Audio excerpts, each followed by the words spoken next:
நீங்கள் அப்பாயின்மெண்ட் போட்டுட்டு பல் எடுக்க வரீங்க, இல்லைனா வேலை சிகிச்சை பண்ண வரீங்க, இல்லைன்னா அதை மைனர் சர்ஜரி பண்ண போகிறோன்னா மறுக்கிற மருந்து கொடுக்கறதுக்கு முன்னாடி நீங்கள் என்னென்ன தெரிஞ்சுக்கணுமோ அதெல்லாம் நீங்கள் சொல்லிடுறேன். முக்கியமானது, எந்த ட்ரீட்மெண்ட்டுக்கு டென்டல் ட்ரீட்மெண்ட்டுக்கு வந்தாலும் சாப்பிட்டுட்டு வாங்க. சாப்பிடாமல் வர சொல்லி நாங்கள் எதுக்குமே சொல்ல மாட்டோம். மினிமம் அட்லீஸ்ட் வந்து மதியான சாப்பாடு காலை சாப்பாடு கரெக்டாக சாப்பிட்டுட்டு ஈவினிங் உங்களை வர சொன்னோன்னா அட்லீஸ்ட் எதனா ஒரு டீ இல்லை ஜூஸ் எதனா சாப்பிட்டுட்டு கிளினிக் டென்டல் ட்ரீட்மெண்ட்டுக்கு வாங்க. ப்ரீ மெடிக்கேஷன், இந்த பல் எடுக்கிறதுக்கு முன்னாடி உங்களுக்கு 2 நாள் இல்லை 3 நாளைக்கு மாத்திரை எழுதிருப்போம்ல, அந்த மாத்திரையை போட்டுட்டு வர சொல்லுவோம். மறுக்கிற ஊசி நல்லா வேலை செய்யணும்னா உள்ளார இருக்கிற ரணம் குறையணும், உள்ளார இருக்கிற வீக்கம் குறையணும். அதுக்காக ப்ரீ மெடிக்கேஷன் நாங்கள் கொடுத்துருக்கிற வலி மாத்திரை இல்லை ஆன்டிபயோட்டிக்ஸ் எது சொல்கிறோமோ அதை போட்டுட்டு அதுக்கப்புறம் வாங்க. அப்போ தான் மறுக்கிற மருந்து நல்லா வேலை செய்யும். ஃபஸ்ட் டைம் மறுக்கிற மருந்து கொடுக்குறவங்களுக்கு அந்த ஃபீல் எப்படி இருக்குன்னு முதல்ல தெரிஞ்சுக்கங்க. ஒரு சிலவங்களுக்கு மறுக்கிற ஊசி கொடுத்ததுக்கப்புறமா அந்த இடம் வந்து வீங்கிற மாதிரி ஃபீல் சொல்லுவாங்க. ஒரு சிலவங்க அந்த இடம் அனல் அடிக்குதுன்னு சொல்லுவாங்க. ஒரு சிலவங்க லைட்டாக வலி ஒரு மாதிரி இருக்கிற மாதிரியே இருக்குது, அப்படியே வீங்கிற மாதிரி இருக்குன்னு சொல்லுவாங்க. ஸோ ஒவ்வொருத்தவங்களுக்கும் அவங்களோட அந்த மறுக்கிற தன்மை வந்து வேரியேஷன்ஸ் இருக்கும்.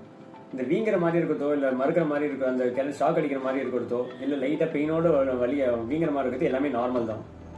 கீழ்ப்பல்லுக்கு ஊசி போடும்போது மேல் பல்லுக்கு ஊசி போடும்போது அந்த பல்ல சுற்றி இருக்கிற லைட்டான சர்ஃபேஸ் தான் கன்னத்தில் வீக்கம் வர மாதிரி இருக்கும், மூக்கெல்லாம் மறுத்த மாதிரி இருக்கும். கீழ்ப்பல்லுக்கு மறுக்கிற ஊசி கொடுக்கும்போது நாக்கில் பாதி, கடவாப்பல் கிட்ட ஊசி போட்டோம்னா நாக்கில் பாதி உதட்டில் பாதி ஃபுல்லாக மறுத்துரும்.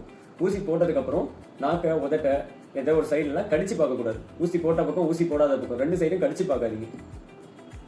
இங்கே ஊசி போடும்போது மருந்து வெளியே வந்துச்சுன்னா நாங்கள் வாயை கொப்பளிக்க சொல்லுவோம். மருந்து வெளியே வரலை, போட்ட மருந்து வெளியே வரலாம் வாயை கொப்பளிக்க தேவையில்லை. வெளியே உட்கார சொல்லும் போது எச்ச துப்புறதோ வெளியே நடந்துக்கிட்டே ஊசி போடுறதுக்கப்புறம் நடந்துக்கிட்டே இருக்கிறதையே செய்யாதீங்க. இந்த மறுக்கிற ஊசி பொறுத்த இது பேரே மறுக்கிற மருந்து தானே தவிர அந்த ஏரியாவை லோக்கலைஸாக மறுக்க வைக்கிறதுக்கானே தவிர இது மயக்க மருந்து கிடையாது. மயக்க மருந்தில் தான் எந்த மைனர் பெயின் தெரியாமல் இருக்கும், இல்லை எதுக்கும் ரியாக்ட் பண்ணாமல் இருப்பீங்க. இதுக்கு நீங்கள் எல்லாம் ரொம்ப அலர்ட்டாக இருக்கிறதால மறுக்க ஊசி கொடுத்ததுக்கப்புறம் ப்ரெஷருக்கும் பெயினுக்கும் டிஃப்ரென்ஸ் தெரியாமல் ஒரு சிலவங்க பயப்படுவாங்க. எனக்கு வலிக்குதுன்னு சொல்லுவாங்க, ப்ரெஷரை கூட வலிக்குதுன்னு சொல்லுவாங்க. 100% மறுக்க ஊசி கொடுத்து ஒரு சில நேரம் தான் மறுக்க வைக்க முடியாது. ஒரு சில நேரம் 90% தான் மறுக்கும், ஒரு சிலவங்க 96% மறுக்கும்.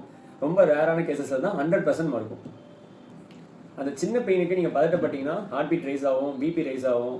அதனால பதட்டப்படாதீங்க. சின்ன பெயினுக்கெல்லாம் பதட்டப்படாதீங்க, கொஞ்சம் தாங்கிக்கலாம். ரொம்ப தாங்க முடியாத வலி இருக்குது அப்படின்னா நம்ம எக்ஸ்ட்ரா மருந்து கொடுத்துக்கலாம். அதே ஊசியில் எக்ஸ்ட்ரா மருந்து கொடுக்கறதால ஒன்றும் ஆகாது. உங்களுக்கு ஏற்கனவே ஊசி போட்ட இடத்தே போடுறதால மருந்து தான் இருக்கும் அந்த ஏரியாவில். தேவையான அளவுக்கு மருந்து இல்லாததால எக்ஸ்ட்ரா மருந்து கொடுக்குறோம். அதனால ஊசி போடும் போது அந்த இடம் வலிக்காது. ரொம்ப உள்ளார சீர் பிடிச்சிருக்கு, இல்லை வீக்கம் அதிகமாக இருக்குது, இன்னும் நேற்று தான் வலி வந்துச்சு, எந்த மாத்திரையும் போடாமல் டைரெக்டாக பல்லு எடுக்கணும்னு வரீங்கன்னா மறுக்கிற ஊசியோட மறுக்கிற தன்மை ரொம்ப கம்மியாக இருக்கும். அதனால 2 இல்லை 3 நாளைக்கு மாத்திரை கொடுத்துட்டு மாத்திரை போட்டதுக்கப்புறம் வாங்கன்னு சொல்லுவோம். கேட்காம அன்றைக்கே நீங்கள் ஊசி போட்டு எடுக்கும்போது 90%லேருந்து 90% மறுக்க வைக்குமே தவிர 98-100% ரீச் பண்ணியே முடியாது. ஸோ பெட்டர் மாத்திரை போட்டு வர்றது நல்லது. ஊசி போட்டுட்டு உங்களை 10 நிமிஷத்துலேருந்து அரை மணி நேரம் வரைக்கும் கூட வெயிட் பண்ண சொல்லுவோம். அரை மணி நேரம் கீழ்ப்பல்லுக்கெல்லாம் வந்து மறுக்கிறதுக்கு லேட் ஆகும், மேல் பல்லு கொஞ்சம் சீக்கிரமாக மறுத்துரும். அதனால மறுக்கிற தன்மையை பொறுத்தோம் இல்லை இங்கே இருக்கிற டைம் மேனேஜ்மெண்ட்டை பொறுத்தோம் உங்களை அரை மணி நேரம் வரைக்கும் வெயிட் பண்ண சொல்லுவோம். மறுக்கிற ஊசியோட தன்மை போயிடுமோன்னு நினச்சிக்கிட்டு பதட்டப்பட்டுட்டு கதவை தட்டுறது, இப்போ 5 நிமிஷத்துலேயே வந்து எனக்கு மறுத்துருச்சு பல்லு எடுத்துடலாமா இல்லை வேசிக்கிச்சை பண்ணிடலாமா, சரியா மறுக்கல, எல்லாத்துக்கும் முடிவு பண்ணாதீங்க. பொறுமையாக வெயிட் பண்ணுங்கள். நாங்கள் உங்களுக்கு சிசிடிவியில் பார்த்துன்னு தான் இருப்போம். ஸோ பொறுமையாக இருந்தீங்கன்னா அதுக்குள்ளே மறுக்கலன்னா எக்ஸ்ட்ரா மருந்து கொடுத்துக்கலாம். இந்த மருத்து இருக்கிறது 3லேருந்து 4 மணி நேரத்து வரைக்கும் கூட மருத்து இருக்கும். அதனால 10 நிமிஷத்துலேயே மருத்துட்டு உடனே பண்ணிட்டா நம்மளுக்கு வலி தெரியாதோ, 1 மணி நேரம் ஆயிடுச்சுன்னா வலி தெரியுமோன்னு நினைக்காதீங்க. பொறுமையாக வெயிட் பண்ணுங்கள், நாங்கள் உங்களுக்கு கூட்டுப்போம். அரை மணி நேரத்துக்குள்ளார கூட்டு கண்டிப்பாக அதுக்கான ட்ரீட்மெண்ட்டு ஸ்டார்ட் பண்ணிடுவோம். இந்த மறுக்கிறதுக்கு கண்டிப்பாக பொறுமையாக இருக்கணும். அதுக்கு அடுத்தது சந்தேகப்படுறது. இந்த ஊசி போட்டது வந்து உண்மையிலேயே மறுக்குமா மறுக்காதா, எனக்கு மறுக்கிற மாதிரி தெரியலையே, இந்த சந்தேகம் வந்துட்டாலே மறுக்கிற ஊசி வேலை செய்யாது. Pure psychological. மூளையை ஏமாற்ற முடியும். நீங்கள் கொஞ்சம் ரொம்ப குழம்பிட்டு இருந்தீங்கன்னா கண்டிப்பாக நான் எவ்வளோ மறுக்கிற மருந்து கொடுத்தாலும் அது வேலை செய்ய போகிறதே இல்லை.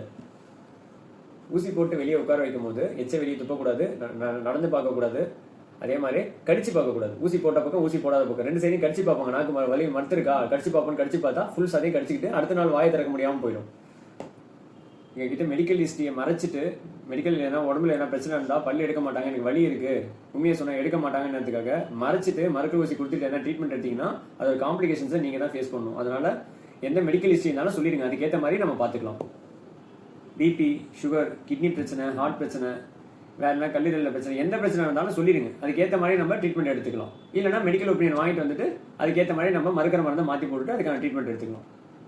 இன்றைக்கே வேலையை முடிச்சுட்டு போனோன்றதுக்காக பொய் சொல்லி ட்ரீட்மெண்ட் தயவு செஞ்சு எடுத்துக்காதீங்க, அது உங்களுக்கு காம்ப்ளிகேஷன்ஸை கொண்டு வரும். எப்பயுமே சொல்கிறது, நம்பிக்கையாக இருங்க, டாக்டர் மேலே கொஞ்சம் நம்பிக்கையை வைங்க, பொறுமையாக வளர்த்துக்குங்க, அவசரப்படாதீங்க, பதட்டப்படாதீங்க, சகிப்புத்தன்மையாக வளர்த்துங்க. ஒரு சின்ன பெயின் இருக்குன்னா கொஞ்சம் டாலரன்ஸ் இருக்கணும்.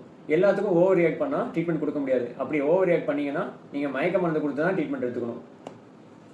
ஓவர் ரியாக்ட் பண்ணால் மயக்க மருந்து மறுக்கிற மருந்து லிமிட்டடாக தான் வேலை செய்யும்.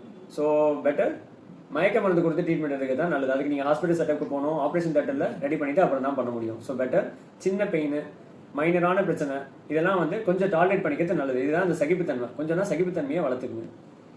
இதெல்லாம் பண்ணிங்கன்னா உங்கள் ட்ரீட்மெண்ட் சக்ஸஸ்ஃபுல்லாக தான் போகும், கவலைப்பட வேண்டிய அவசியம் இல்லை. அப்படி எதனா காம்ப்ளிகேஷன்ஸ் தான் நான் பார்த்துக்கணும்.